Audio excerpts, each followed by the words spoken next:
Are you tired of digging through hundreds of emails to find the one you need? Learn to filter by subject in under 2 minutes. I'll show you exactly how to set up a subject filter in Gmail, step by step. First, let's navigate to your inbox. Start by heading over to the Gmail homepage. Then, click on the search box at the top of the page. Now, type your subject using the operator, like subject:"invoice." Next, click the Show Search Options icon on the right side of the search bar. Confirm that the subject field contains your search operator.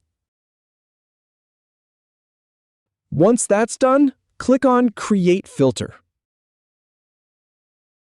Choose the actions you want Gmail to perform, such as mark as read or never send it to spam.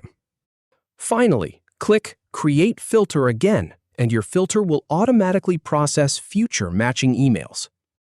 If you have any feedback or if any info is inaccurate, please leave a comment below. We'll do our best to answer or redo the video if needed. Thanks for watching.